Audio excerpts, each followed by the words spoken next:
Micro finance ಹಾವಳಿ ದಿನದಿಂದ ದಿನಕ್ಕೆ ರಾಜ್ಯದಲ್ಲಿ ಹೆಚ್ಚಾಗ್ತಾ ಇದೆ. ಇದೇ ವಿಚಾರಕ್ಕೆ ಸಂಬಂಧಪಟ್ಟಂತೆ ಸುಗ್ರೀವಾಜ್ಞೆಯ ಉದ್ದೇಶ ವಿಫಲ ಆಗಬಾರದು.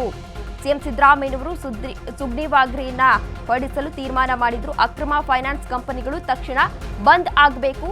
ರೌಡಿಗಳ ಬಳಕೆ, ಬಲವಂತದ ವಸೂಲಿಗೆ ಬ್ರೇಕ್ ಅನ್ನ ಹಾಕಬೇಕು. ಮೈಕ್ರೋ ಫೈನಾನ್ಸ್ ಸಭೆಯಲ್ಲಿ ಸಿಎಂ ಸಿದ್ದರಾಮಯ್ಯ ಇದೀಗ ಖಡಕ್ ಸೂಚನೆಯನ್ನ ನೀಡಿದ್ದಾರೆ.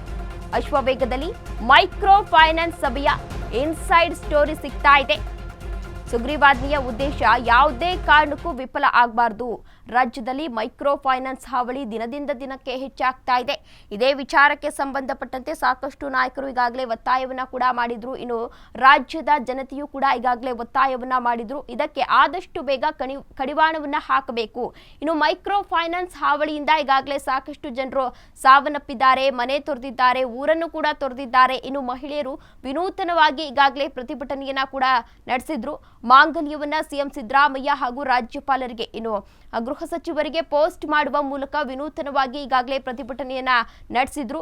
ಇದಕ್ಕೆ ತಕ್ಷಣ ಬ್ರೇಕ್ ಹಾಕಬೇಕು. ಸಂಜೆ ಆದ್ರೆ ಸಾಕು ಮನೆ ಮುಂದೆ ಬರ್ತಾರೆ, ಗಲಾಟೆ ಮಾಡ್ತಾರೆ ಎಂದು ಈಗಾಗಲೇ ಮನವಿಯನ್ನ ಕೂಡ ಮಾಡಿಕೊಂಡಿದ್ರು. ಅದೇ ವಿಚಾರಕ್ಕೆ ಸಂಬಂಧಪಟ್ಟಂತೆ ಸಿಎಂ ಸಿದ್ದರಾಮಯ್ಯನವರು ಸಭೆಯನ್ನ ಕೂಡ ಈ ಹಿಂದೆ ನಡೆಸಿದ್ರು. ಸಭೆಯನ್ನ ನಡೆಸಿ ಒಂದು ಸುಗ್ರೀವಾಜ್ಞೆಯನ್ನ ಜಾರಿ ಮಾಡಬೇಕು ಎಂಬ ತೀರ್ಮಾನವನ್ನ ಈಗಾಗಲೇ ಕೈಗೊಂಡಿದ್ರು. ಅದೇ ವಿಚಾರಕ್ಕೆ ಸಂಬಂಧಪಟ್ಟಂತೆ ಏನು ತಾವರ್ ಚಂದ್ ಗೆಹ್ಲೋಟ್ ರವರಿಗೆ ಒಂದು ಕರಡು ಪತ್ರವನ್ನ ಈಗಾಗಲೇ ರವಾನೆಯನ್ನ ಮಾಡಲಾಗಿತ್ತು. ಅದಕ್ಕೆ ಸೈನ್ ಮಾಡಿ ಅಂತ. ಆದ್ರೆ ಅದಕ್ಕೆ ಸೈನ್ ಮಾಡದೆ ಆ ಕರಡು ಪ್ರತಿಯನ್ನ ಈಗಾಗಲೇ ವಾಪಸ್ ಕಳುಹಿಸಿದ್ರು ರಾಜ್ಯಪಾಲರು. ಅದೇ ವಿಚಾರಕ್ಕೆ ಸಂಬಂಧಪಟ್ಟಂತೆ ಇದೀಗ ಸಿಎಂ ಸಿದ್ದರಾಮಯ್ಯನವರು ಖಡಕ್ ಸೂಚನೆಯನ್ನ ನೀಡಿದ್ದಾರೆ. ಮೂರನೇ ವ್ಯಕ್ತಿ, ಹೊರಗುತ್ತಿಗೆ ವ್ಯಕ್ತಿ ಸಾಲ ವಸೂಲಿಯನ್ನ ಮಾಡಂಗಿಲ್ಲ ಎಂದು ಸುಗ್ರೀವಾಜ್ಞೆಯಲ್ಲಿ ಈಗಾಗಲೇ ಉಲ್ಲೇಖವನ್ನ ಮಾಡಲಾಗಿದೆ. ಇನ್ನು ಸಾಲಗಾರರಿಗೆ ಯಾವುದೇ ಕಿರುಕುಳವನ್ನ ನೀಡಿದ್ರೆ ಜಾಮೀನು ರಹಿತ ಕೇಸ್ ಕೂಡ ದಾಖಲಾಗುತ್ತೆ. ಸ್ವಯಂ ಪ್ರೇರಿತವಾಗಿ ಪೊಲೀಸರು ಕೂಡ ಕೇಸನ್ನ ದಾಖಲಿಸಬಹುದು ಎಂದು ಸುಗ್ರೀವಾಜ್ಞೆಯಲ್ಲಿ ಈಗಾಗಲೇ